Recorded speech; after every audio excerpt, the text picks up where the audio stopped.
Baik, bismillahirrahmanirrahim. Assalamualaikum warahmatullahi wabarakatuh. Apa kabar teman-teman semua? Alhamdulillah, pada kesempatan hari ini, pada sore kali ini kita kedatangan tamu teman-teman. Jadi saya yang pertama, ini adalah senior kita, senior kami juga, yang kebetulan saat ini sebagai ketua tim pengembangan pariwisata religi Makam Pahlawan Nasional Hamzan Wadi, sekaligus Kaprodi Pariwisata Universitas Hamzan Wadi. Ya, kali ini kita sambut Kanda Irwan Rahadi MSc. Assalamualaikum Kanda. Waalaikumsalam. Gimana kabar Kanda? Alhamdulillah kabar baik. Apa aktivitas sehari-hari Kanda saat pandemi ini? Aktivitas sehari-hari melaksanakan tugas dan amanah sebagai dosen dan juga staf manajemen di Universitas Hamzan Wadi, itu yang memang sangat rutin. Kemudian program lain-lainnya itu saya bersama tim di program pengembangan pariwisata religi, dan kami aktif juga di Bank Sampah. Bank Sampah. Ya, Bank Sampah bersih mandiri, yang kemudian payung besarnya kami namakan Hamzan Wadi Integrated Farming. Di sana ada banyak agenda program, mulai dari bibit, kemudian jual beli sampah, terus ada camping ground, ada kebun buah dan seterusnya, yang kita jadikan dia sebagai daerah destinasi wisata kota nanti insya Allah. Ini kan yang menarik saat ini Kanda terkait masalah pengembangan destinasi wisata religi. Iya. Tentu di sana kita punya wisata, yang wisata religi yang dikatakan Makam Pahlawan Nasional. Iya. Tentu sejauh mana kira-kira prospek ke depan nantinya untuk menyambut Kek Mandalika. Namun sebelum itu apa sih sejarahnya Kanda sehingga kok bisa orang berduyun-duyun datang ke sana gitu? Iya. Ini perlu mungkin kasih gambaran gitu. Baik. Kita flashback dulu ke awal tim ini dibentuk deh. Ya.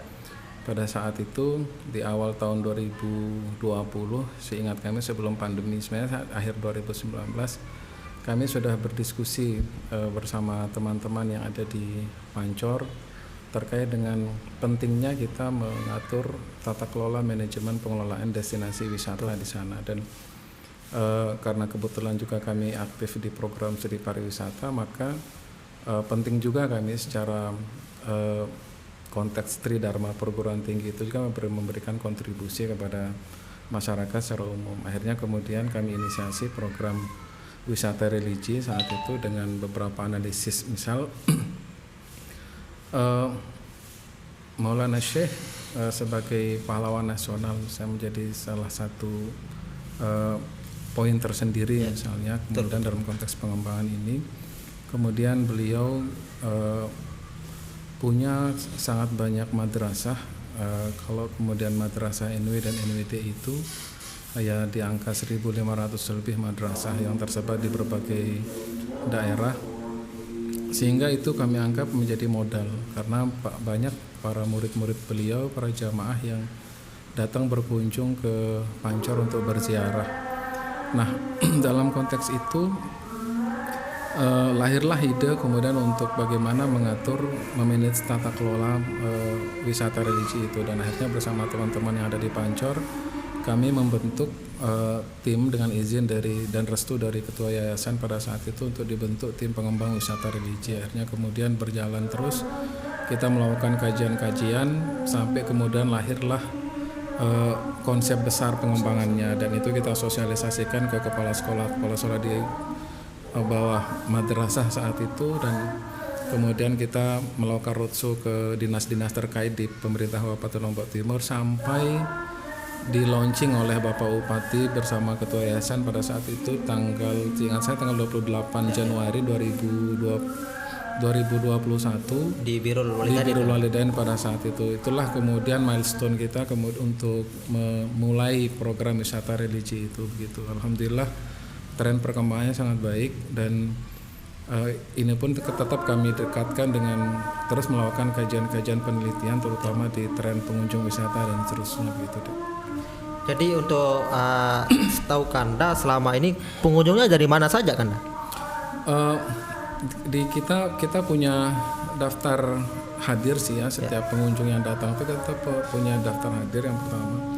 Yang kedua, kalau kita bicara sebaran, memang dia tersebar dari berbagai daerah di Pulau Lombok khususnya, karena mungkin memang persoalan akses dan seterusnya.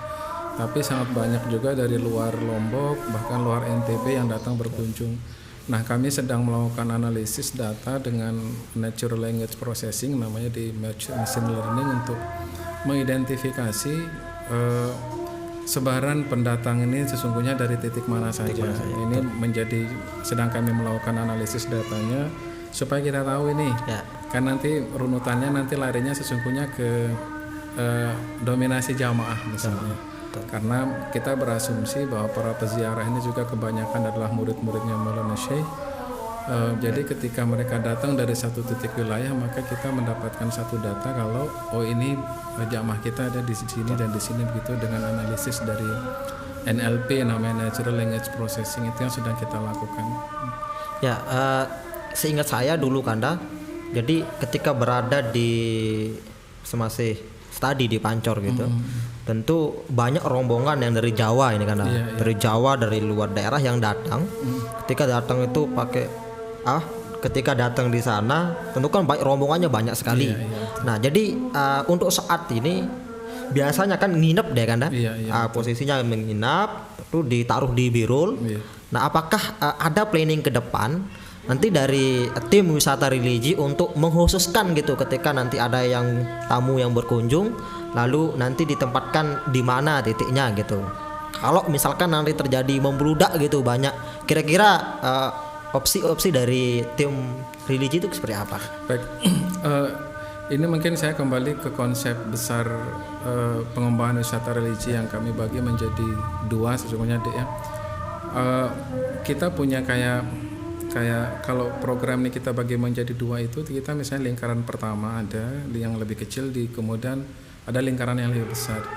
Yang pertama itu kita anggap dia sebagai tahap pertama, kita fokus kepada pengembangan daerah destinasi wisatanya langsung. Jadi area makam dan sekitarnya itu yang kita coba lakukan tata dengan lebih baik. Misalnya kami memperlakukan sekarang batas suci, misalnya batas suci kalau saat dulu mungkin sebelum dimulai di launching itu para peziarah ini bisa langsung masuk ke halaman Al-Abror, kemudian lepas alas kaki misalnya di depan pintu masuk makam. Nah, kemudian kita berlakukan area di pintu gerbang masuk Al-Abror itu kemudian kita jadikan sebagai batas suci, sehingga siapapun nanti yang datang berziarah mereka sudah lepas alas kaki. Jadi sekarang sudah kelihatan lebih bersih sesungguhnya area Al-Abror itu. Kemudian ada pintu khusus yang kami buat untuk ma'had. Jadi nanti kalau ma'had dengan tamu-tamunya misalnya dari para masyayikh baik dari luar negeri pun, nanti tidak harus muter dia nanti akses ke Al-Abror. Jadi ada pintu khusus nanti kita hubungkan dengan ma'had dengan musola Al-Abror gitu. Itu yang kedua. Yang berikutnya itu kita ini saya agak panjang dulu ya. Kita juga agar para jamaah kita itu punya pengalaman tambahan. Itu kita membuka museum Hamzan Wadi. Lokasinya di lantai 1 di Birrul Walidain. Itu konsepnya dua jenis, ada yang konvensional dan ada yang virtual. Konvensional itu nanti berisi tentang informasi tentang foto-fotonya Maulana Syekh, karya-karya beliau, tulisan-tulisan dari para murid yang bicara tentang beliau atau hal-hal yang berkaitan dengan organisasi secara keseluruhan. Itu nanti bisa disaksikan langsung oleh para pengunjung. Kemudian ada benda-benda yang memang misalnya pernah dipakai oleh Maulana Syekh. Misal kami kemarin berhasil mendatangkan satu buah kursi yang dipakai oleh Maulana Syekh khusus ketika beliau pengajian ke Tembeng Putih di jadi kalau beliau datang ke daerah itu selalu kursi itu yang dipakai. Nah, akhirnya alhamdulillah di atas izin keluarga kursi ini bisa kita bawa sebagai salah satu pajangan di daerah museumnya itu secara fisik. Nah, sambil tim kami terus berkoordinasi dengan semua pihak untuk membantu kelengkapan benda-benda yang berhubungan dengan Maulana Syekh sebagai bagian dari informasi sejarah di museum itu. Kita juga buka museum virtual karena begini, asumsi kita apa yang sudah dilakukan oleh Maulana Syekh itu penting juga kemudian kita sampaikan kepada para penerus ini, tidak hanya dalam bentuk benda-benda biasa, tapi kemudian dalam bentuk visual. Di samping kemudian mungkin tidak banyak yang bisa kita kumpulkan, misalnya akhirnya kita buat konsep virtual. Jadi para peziarah itu nanti bisa menonton film-film dokumenter tentang Maulana Syekh, bisa menyaksikan langsung bagaimana kemudian hasil-hasil karya atau apa yang sudah dilakukan oleh Maulana Syekh secara visual, dan juga melalui cerita-cerita dari para muridnya divisualisasikan, yang divideokan. Itu yang konsep yang virtual. Ada juga sebenarnya konsep ke depan itu augmented reality istilahnya, yang kita menggunakan alat tertentu yang kita pasang 3D itu, kita seolah-olah bisa berinteraksi langsung dengan Maulana Syekh. Itu kan augmented reality. Nah, kalau di teknologi saat ini itu sangat memungkinkan itu bisa dilakukan. Nah, untuk menguatkan semua program itu kita berkoordinasi dengan semua pihak. Misal dengan Ma'had, nanti dalam konteks Senat Ma'had itu dalam konteks paket-paket wisata, misalnya 3 hari menjadi santri Ma'had dan seterusnya. Kemudian dengan pemuda sekitar, kepala lingkungan dan seterusnya. Nah, nyampelah tadi ketika misalnya ada peziarah yang cukup banyak yang mereka harus menginap dan seterusnya. Nah, yang kami rencanakan itu adalah berkoordinasi dengan masyarakat sekitar. Kita mendata berapa penginapan dari masyarakat kita itu yang siap diinapi oleh para peziarah, tentu saja dengan bayaran tertentu. Nah, ini perlu sistem informasi yang sangat bagus. Jadi ketika nanti kita punya satu pintu informasi, misalnya ketika datang peziarah dari luar, mereka harus menghubungi siapa. Nanti kemudian kita perlu tahu berapa data jumlahnya mereka butuh penginapan berapa kamar dan seterusnya. Itulah yang kemudian nanti kita koordinasikan dengan masyarakat sekitar. Jadi kita punya data nanti yang kami sudah kumpulkan itu sebenarnya dulu koordinasi di kepala lingkungan Bermi, kemudian Sanggeng dan juga Lauk Masjid, untuk kita meminta data sesungguhnya berapa data-data rumah penduduk yang bisa dibuka untuk penginapan yang jangka pendek begitu. Nah, tentu saja harga pun juga nanti menyesuaikan dengan kondisi. Maksudnya kondisi kamarnya seperti apa, layanan yang disiapkan itu seperti apa gitu.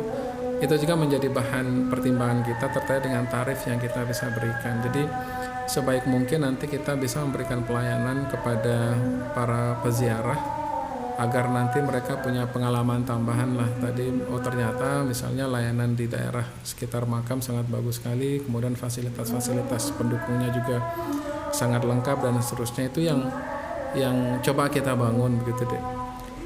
Ya, menarik sekali ini Kanda. Jadi semakin dalam semakin menarik nih teman-teman. Nah, di sana kan sudah banyak sekali kalau kita lihat bukti fisik perjuangan beliau di sana.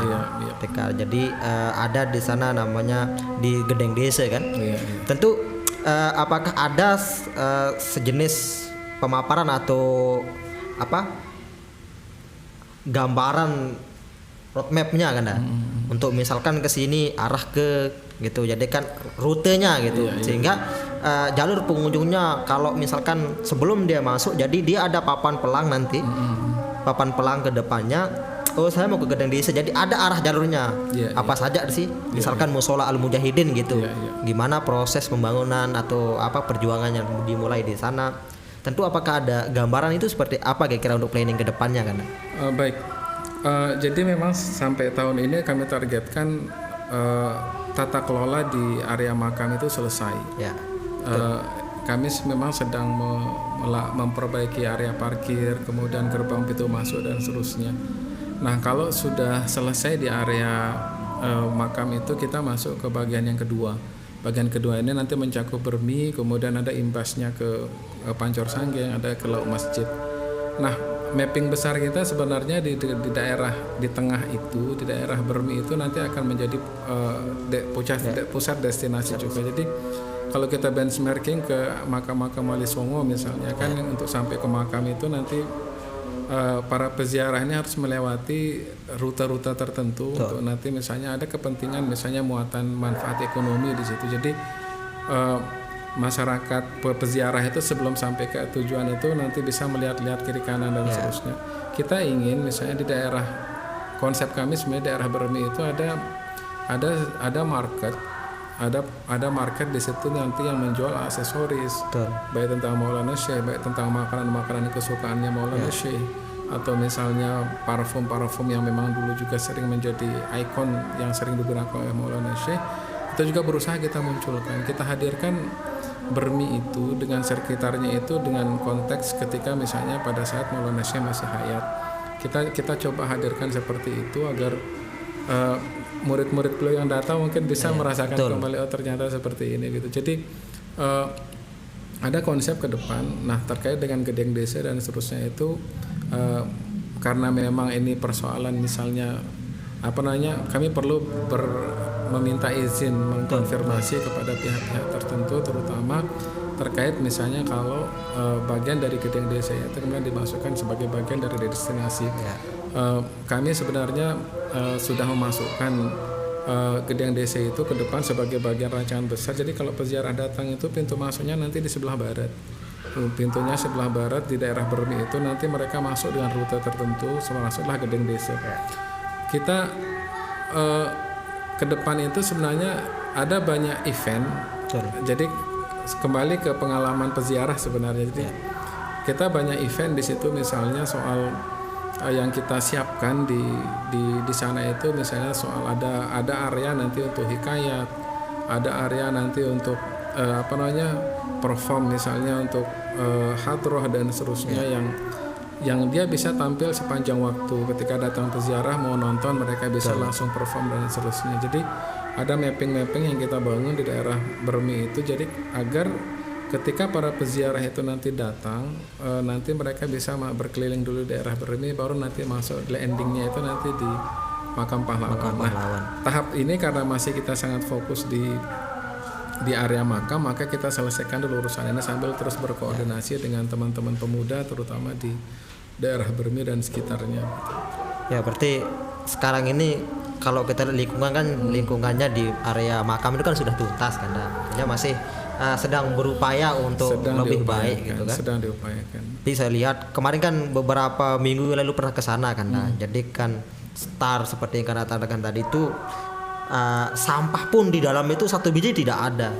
Beda dengan yang dulu sebelum sebelum tim ini terbangun, dan tentu lebih-lebih sekarang untuk pola ke depan kan pahlawan nasional.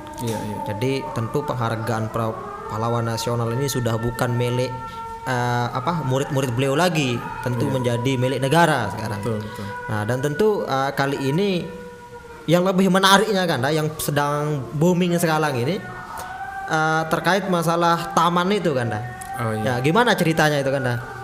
Itu betul itu bagaimana? Kayaknya sudah digusur semua itu kiri kanan. Kemarin saya ke sana habis semua digusur kan? Iya.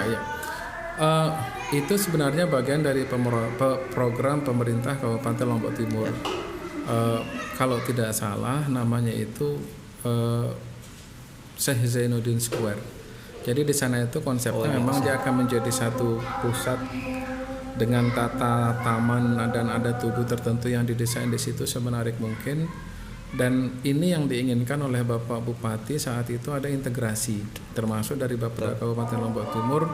Ketika kami dulu presentasi soal wisata religi itu, kami diminta untuk mendesain konsep yang terintegrasi dengan program pemerintah. Jadi konsep besar kita di makam pahlawan nasional itu nanti kemudian terintegrasi dia dengan taman yang sekarang sedang didesain oleh pemerintah Kabupaten Lombok Timur.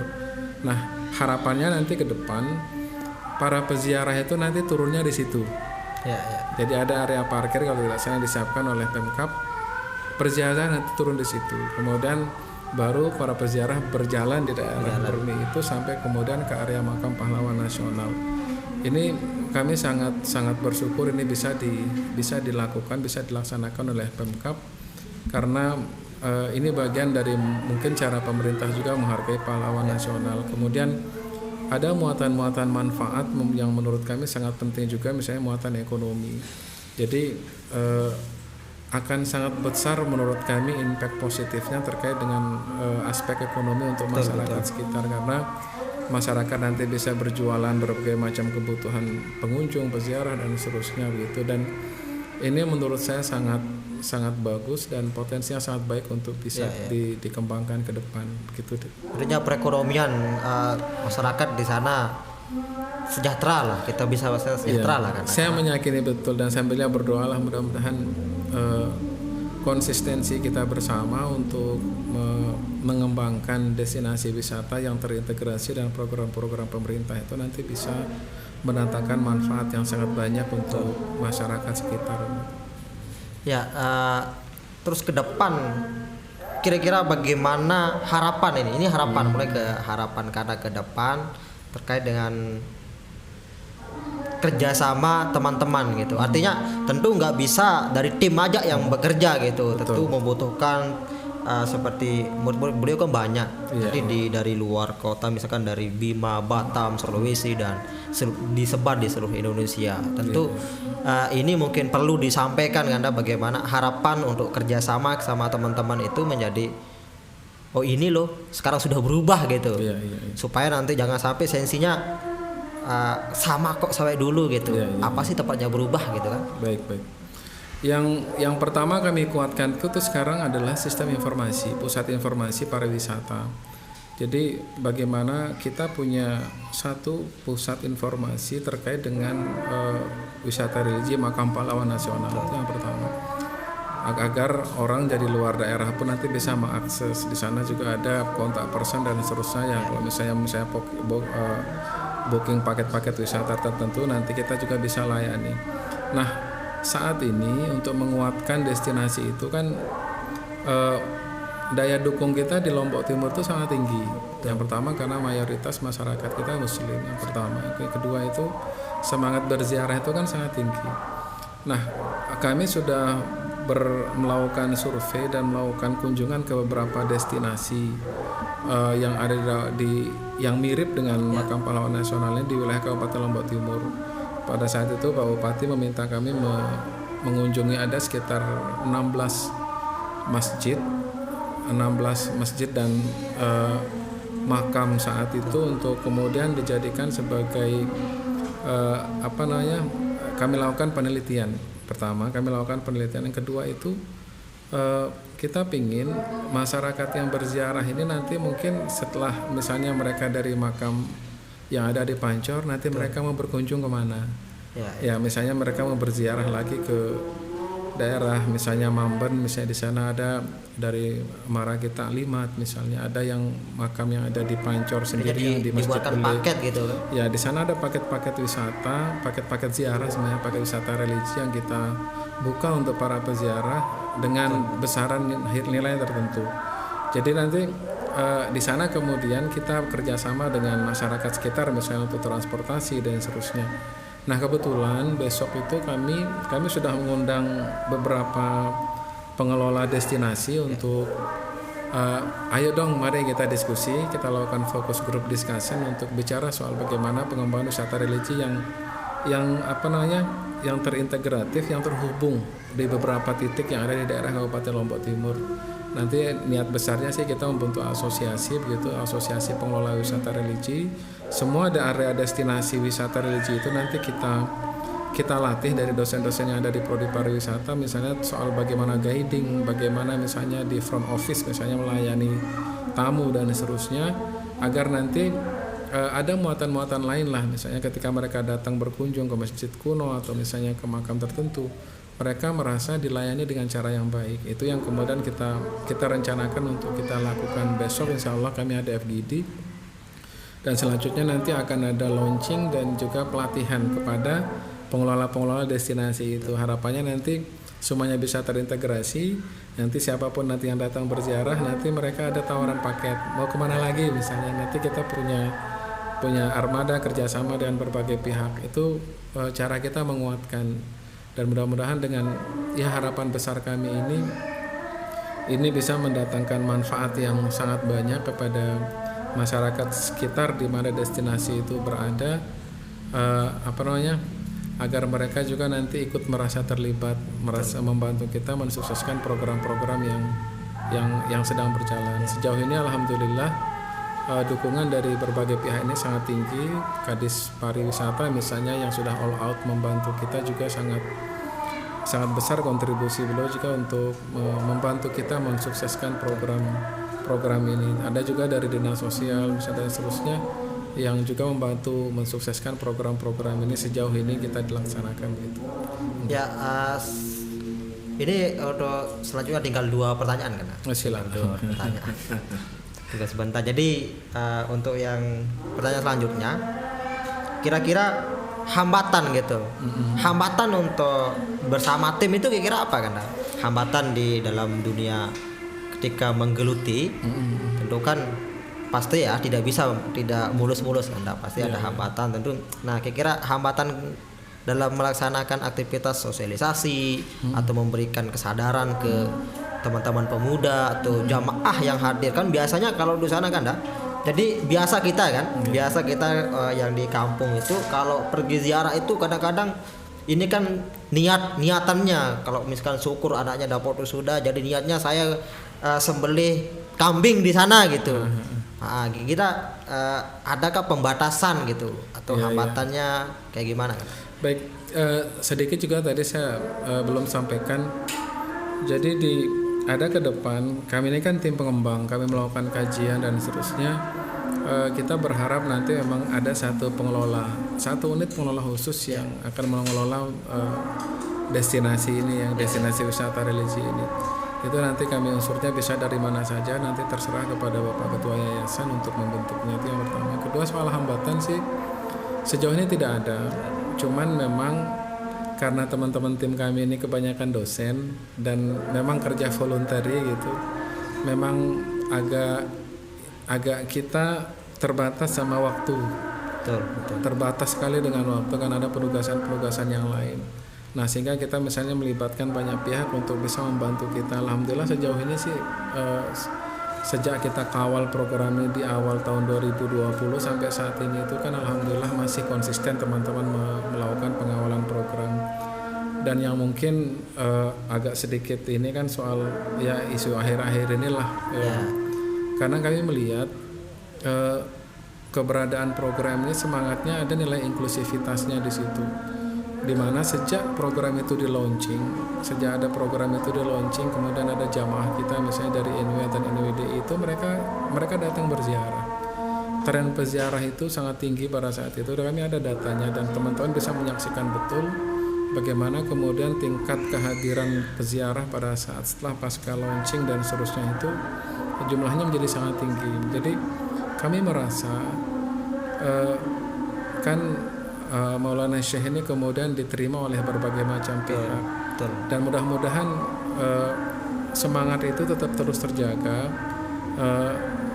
Dengan berbagai macam perbedaan pendapat itu kan kita bisa bertemu di satu titik, yaitu titiknya Maulana Syekh sendiri gitu ya. Walaupun kemudian beliau sudah tidak ada, tapi semangat perjuangan, nilai-nilai perjuangan yang beliau wariskan itu menjadi sangat bermanfaat untuk kita semua, dan ini mudah-mudahan bisa terus terawat dan terjaga di para murid beliau, di kader-kader beliau begitu, untuk terus melanjutkan perjuangan yang beliau wariskan kepada kita semua. Jadi itu aja sih. Terima kasih. Jadi hadirnya beliau itu kan bisa melahirkan generasi-generasi seperti PTGB, gubernur, wakil gubernur gitu kan, seperti Bupati Lombok Timur, sama banyak lagi generasi-generasi yang dihadirkan gitu. Namun ini kembali terakhir kan ya, kita di terakhir ini kan kesempatan sebenarnya kan bagi generasi milenial, kesempatan sebenarnya untuk membuat sejenis aplikasi. Aplikasi ini kesempatan sebenarnya. Canggih sekali aplikasi yang mengkhususkan nanti di sana, misal orang-orang luarnya mau ke NTB gitu, mau ke NTB, dia buka HP sudah ada aplikasinya. Jadi rentetan ketika ke makam sini ini fasilitas yang ada. Kira-kira ada niatan untuk membuat itu nggak kan? Sebenarnya ada. Yang pertama, dosen kami sendiri Pak Yogi itu kan sudah membuat satu aplikasi, tapi itu memang agak general untuk para pengunjung sebenarnya di Lombok. Nah, untuk lebih detailnya memang akan sangat penting nanti kita punya aplikasi atau pusat informasi khusus tentang satu destinasi ini saja gitu. Jadi orang nanti bisa mengakses dulu agar orang-orang yang jauh di luar Lombok ini nanti mereka bisa sebelum datang tuh mereka sudah tahu harus ngapain.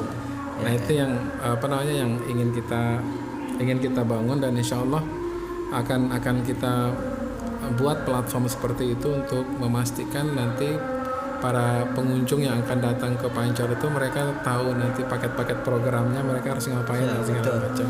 Termasuk kami sudah menyiapkan sebenarnya program untuk ada istilahnya itu bukan hanya ini ya, ada satu TUT kami lakukan, kami latih dulu mahasiswa kami di program studi pariwisata itu untuk menjadi interpreter namanya. Jadi di area makam itu kan nanti ada datang peziarah, mereka sudah ada petugas yang nanti bisa menerjemahkan, menjelaskan tentang Maulana Syekh, tentang keluarga beliau sampai nanti orang-orang punya informasi lah ketika mereka datang berziarah gitu. Jadi jangan sampai kan hawanya kita kalau orang luar ini mau ke Pancor nanti diarahnya ke Pancor Dao nanti kan. Iya, kan insya itu Allah, ya. ada informasinya. Papan-papan informasi petunjuk jalan dan seterusnya. Ya sebenarnya ini sangat menarik Kanda, tapi berbicara waktu juga sehingga semakin menarik teman-teman, semakin dalam, semakin menarik ke depan. Namun kedepannya nanti insya Allah kita akan lanjutkan Kanda ya, ke pertemuan selanjutnya tentu tentang wisata kita. Jadi wisata religi pada saat ini kalau kita bahasakan akan booming kan. Iya. Karena apa? Di lain sisi mengasah spiritual kita. Iya. Jadi yang kedua bagaimana biasanya kalau tataran kita lokal atau apa, nanti niat azar saya kalau anak saya seperti ini saya akan ke makam ini itu ya biasa trending terjadi di tengah masyarakat. Iya. Dan tentu sekarang ini teman-teman, Pancor adalah pusat perjuangan yang dimana nantinya melalui tim pengembangan pariwisata religi tentu menyulap Pancor ini seperti apa nanti kita tunggu ke depan. Dan nanti kami di tim Fast Respon tetap mengawal, jadi mengupdate informasi teman-teman semua. Baik teman-teman, terima kasih Kanda atas kehadirannya. Jauh-jauh kita menghargai betul karena jadi Lombok Timur Kanda ya. Kita di sini di Lombok Tengah tadinya. Terima kasih teman-teman. Pada hari ini jangan lupa nantikan diskusi-diskusi ke depan, pemateri pembahasan ke depan, pembincangan yang sangat menarik di Fast Respon kreasi anak-anak milenial. Baik, terima kasih teman-teman. Sekian, assalamualaikum warahmatullahi wabarakatuh. Waalaikumsalam.